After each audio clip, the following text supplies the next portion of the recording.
Okay, for those who are interested in the dimensions of the plate I made, here's just a quick little sketch I did to help me make it. So again, it's for a 2008 Suzuki DRZ400 SM. So total width of the plate down the bottom, 194mm, 146mm across, 69 up for that little cutout, 48 across, and then a total of 140 that way. So it should all work out if you do the math. Okay, so here's the plate I'm making up, guys.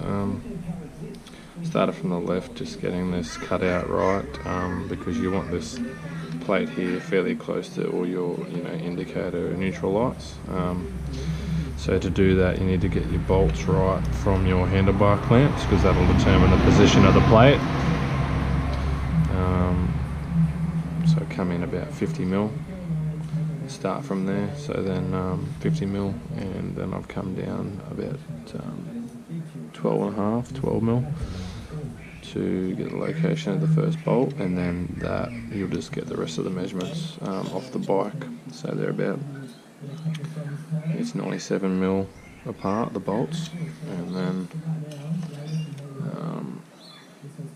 42mm apart height wise. So that'll give you those four. Then I just center up the square cutout for the switches, so that determines the center. I'll come down about 6mm for that, just to allow for the top of the switch, so it sits nicely. And then I just center between the bolt heads for the clamps and the center switch to get each one on either side. That'll still work out nicely with the washer and bolt, as well as a nice gap between the switches evenly. From there, you just get the center for the voltmeter.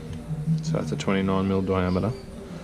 So you've got to be careful about where the actual voltmeter will sit flush as in the top, because the top's I think the top's about 36mm wide, whereas the cutout is only 29.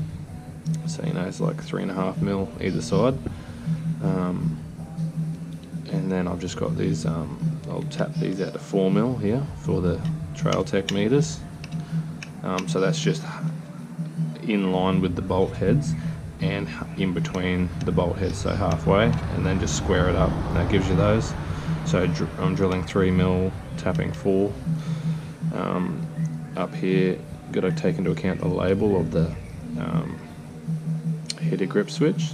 So you want a couple mil above the label, and then you want a couple mil difference between the label and the ignition.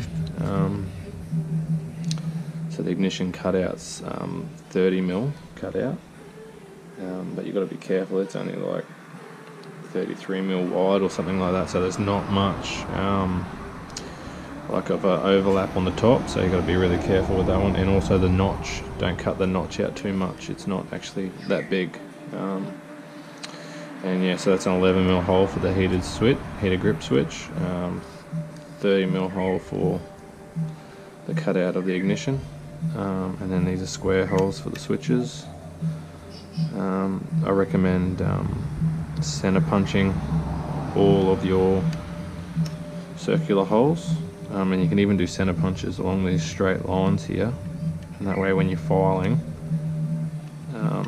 you know where you're at, when to stop when you get half a center pop. So I'm going to center pop a few along this line on each line, and I'll know when to stop filing for accuracy. Okay, so I've just gone ahead and just center popped everything, so you can see just helps so your drill bit doesn't slip. And here I've done the center pops on the lines as sort of best you can. That way when you're filing down and the line's gone, you know when to stop when you've got half a hole left of your center pop. So that helps the square holes. I'm still going to drill little holes and get rid of most of the material, but when you're filing, just helps you get rid of the last bit by filing, and when the pen rubs off, you know when to stop. Same with these, just centre popped all my holes just to make sure it's accurate, so it all goes on nice and square.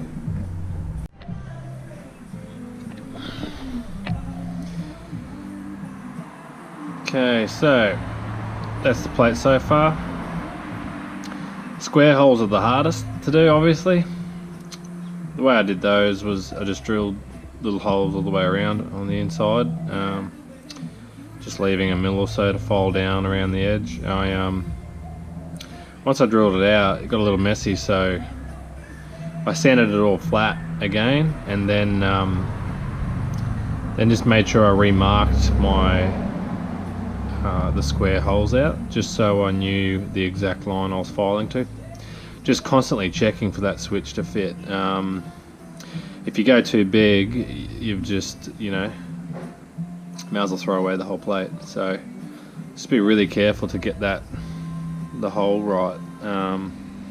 And then you've got to think about the extra little bit of paint that's going to go on. So you want it to be a snug fit right now, but not too snug, because when you add on your primer and then a couple coats, it will get a little bit smaller.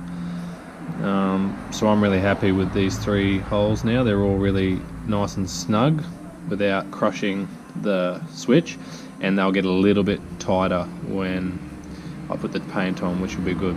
The larger circular holes there, you'll see that one. I need to I got a deburrer. I didn't have the right hole saw, so I've got a deburrer, and I'll just deburr that out. I will triple check the measurements first before I go and do that. Same with this one up here. This one needs to be a little bit bigger. I think the ignition switch is 30 mil, so this needs a notch as well, but you've got to be really careful with this ignition switch and the notch, because the notch is like half a mil to a mil away from the the top side diameter, as in looking down at it. So if you notch it out too far, you will see the notch. There's not much room for error there, so just be careful with that one. With the rest, these are already tapped out to 4 mil, the Trail Tech meters.